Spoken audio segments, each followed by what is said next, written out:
welcome. Would you like to introduce your name, course, year, and university? So I'm András, and I study film at Bournemouth University, and I'm in my second year. Would you like to let us know your hometown? I am from Budapest in Hungary. So that would make you an international student? Yeah, technically now, yes. Okay. Could you remind us of the course you're currently studying? BA Film.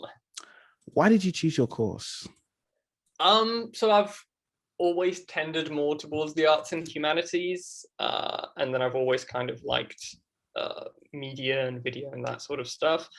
And then in 2015, I think I did like a short little like 1 week film course during the summer, and then that's when I was like, no, I think this is actually what I want to do. So at that point, I would have been doing my GCSEs, I think. Hey. Yeah. You're now 2 years into your course. What have you thought of your course? I'm thoroughly enjoying it. Like, honestly, out of the whole university experience, that is a place where I can say I definitely haven't been disappointed. My lectures are brilliant. We have a good group of students that are motivated, so it's been good. Hey, does your course offer a placement year? Yes, it's optional though. So you can do an optional placement, but you don't have to. Is this something you plan to do yourself? I am trying to get a placement at the moment, but no dice as of yet. That's all right. Could you tell us what a PAL student is and what you do? PAL student stands for Peer Assisted Learning Student Leader, and essentially what we do is we run sessions for first years that help kind of facilitate their first year, their learning and their uni experience. Can you tell us what a student rep is? So a student rep can do a number of things. What I was doing is it's essentially somebody who represents the university, and they will do things like take groups around on open days, information sessions, kind of answer questions, these kind of things. Could you tell us about your jobs as a freelancer? If it's helped, if it hasn't helped, what you suggest, and obviously being in your subject course, is it beneficial? Oh yeah, I'd say for a kind of a media and film courses that they're definitely beneficial, because it's just some practical experience. However, guerrilla type it is, it's at least some experience, and yeah. Okay. You go to Bournemouth University. Yeah. And if we now go into the best and worst things about studying at Bournemouth University, starting off with the worst. Ooh, the worst thing about the university itself.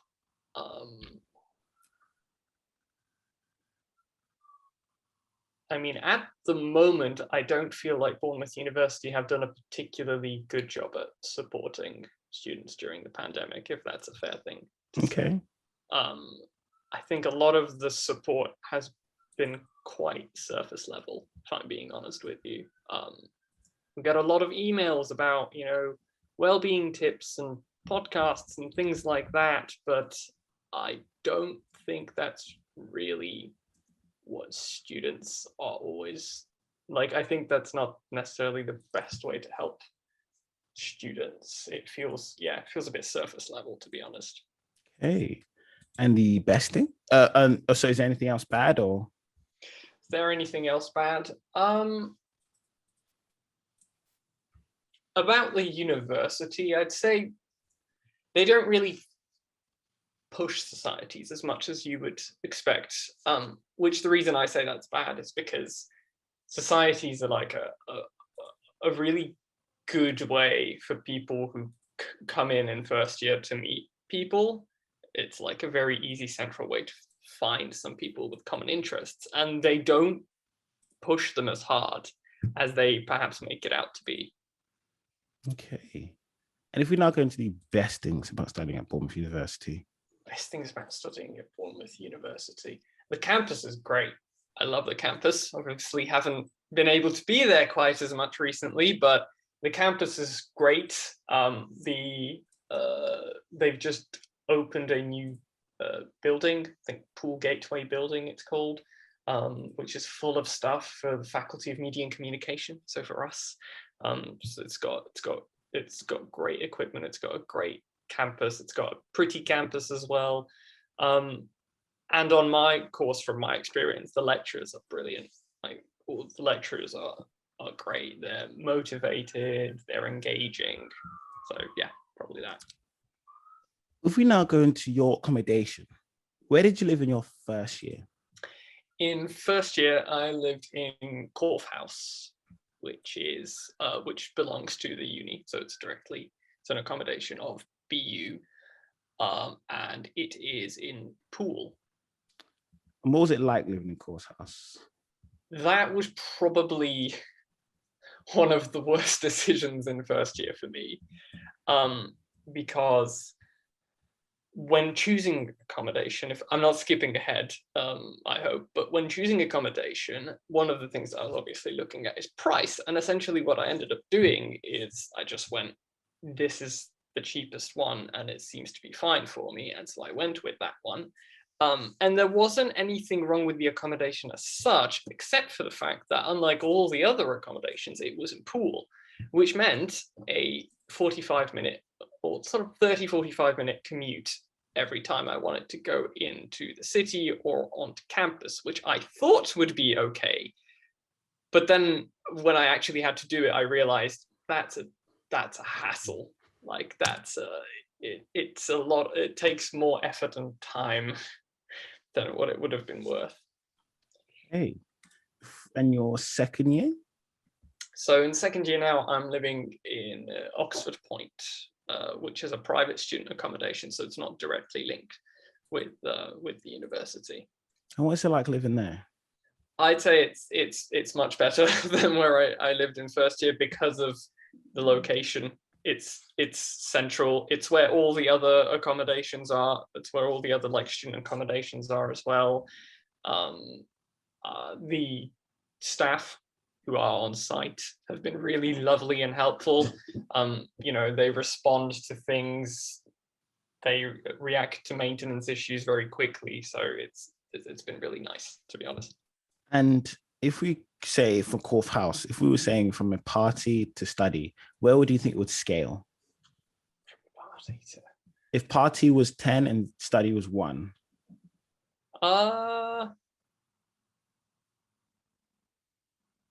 Probably, I'd say maybe a 6.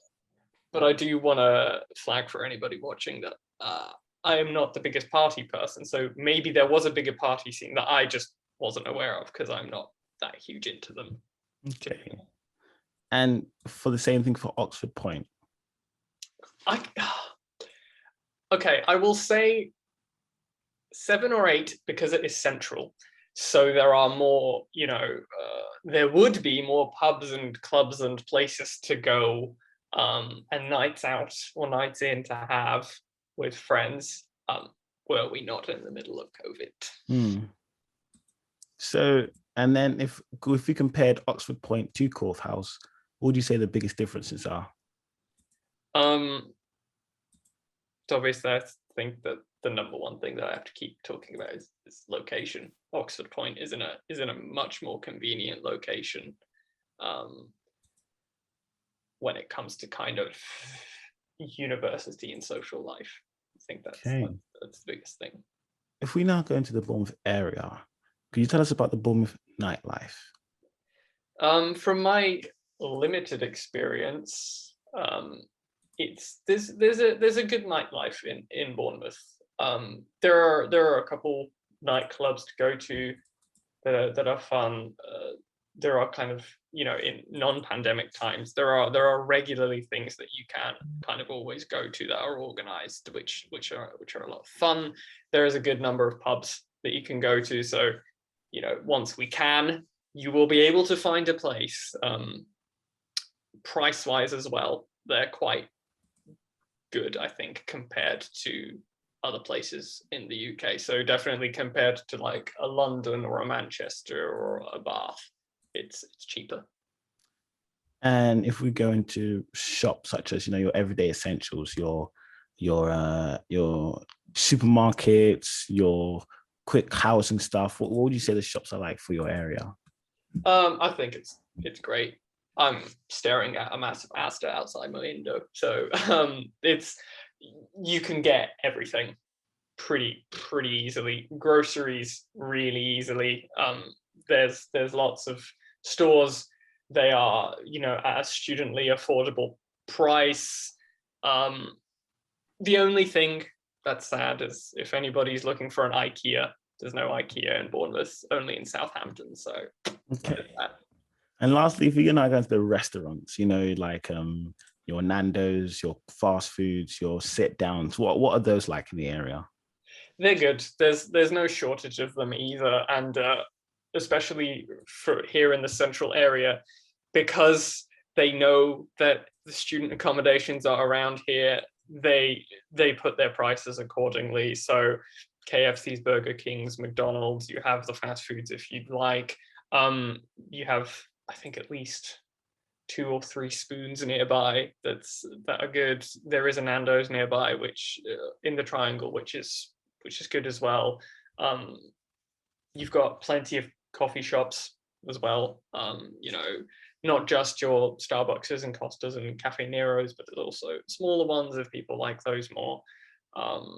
So yeah, I think there's no shortage of those. What general advice would you give to students about to study at university? General advice, students about to study at university. Especially in first year, I'd say and this is coming from my own mistakes, just go out as much as you can, meet as many people as you can, like really take the time and effort to just meet a bunch of people. Doesn't mean you will necessarily keep contact and stay that close with all of them, but that's kind of how you find friends in your group of people at university. So I think that's one of them. And the other one is nothing can truly prepare you for like individual adult life. No matter how prepared you think you are, you're gonna come into a couple surprises, and that's okay. What advice would you give to students about to study at Bournemouth University? Bournemouth University, I'd say pretty much the same thing. Take advantage of the beach because it's lovely. Take advantage of the green spaces because it is a very nice city. It has a charm to it because it isn't a massive metropolitan area. So take advantage of that. Take advantage of campus because it's a very nice campus. But yeah, I think that's it. And finally, what advice would you give to students about to study your course at university? My course at university. So, I mean, the thing I would definitely say to them is if you're not 100% sure what you want to do within film yet, that's okay. That's totally okay. So if you know that you want to generally do something in film, but you're not sure what, and that's making you stressed about whether you should pick the course, that's fine. I came in here knowing that I kind of wanted to do something with film, but no specifics. And that's perfectly good. And I'm still getting a good experience, and uni will help you kind of find that. You chose to study in the UK over studying in Hungary. Yes. / studying an apprenticeship or going right into work. What path do you to make this choice? So with the apprenticeships and works, it's interesting because I never actually even considered that. To me, it was always kind of laid out that the course is to do school and then go into university. So I never even considered apprenticeships, but I don't feel like I lost out because of it, because I'm somebody, like, I'm quite comfortable in an academic settings.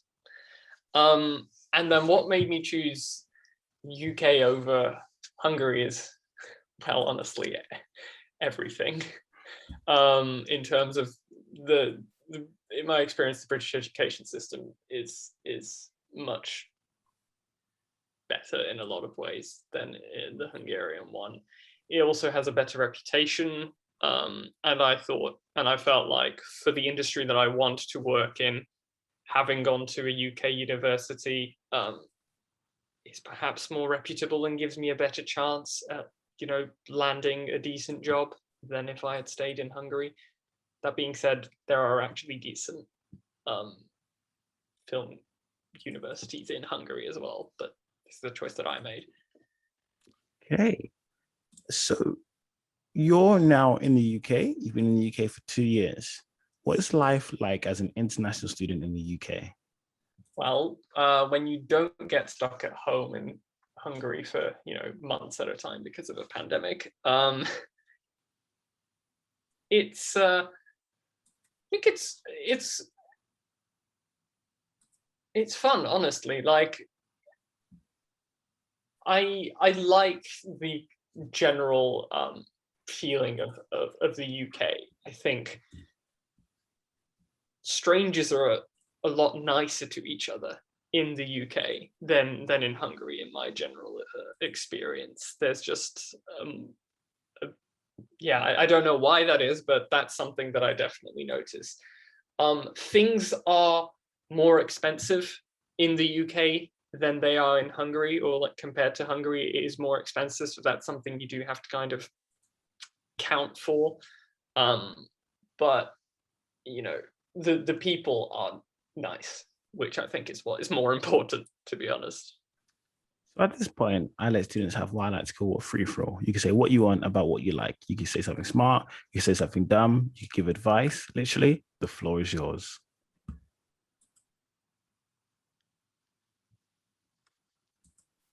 Do what actually interests you, but do it cleverly. If you have a thing that you're interested in, go and explore what options you have with that. Because if you go and do something you're not interested in, it's probably going to be a pain, but be clever about it. Be realistic about your options. And if you get to like, subscribe, and I'm plugged in. Amazing. Thank you.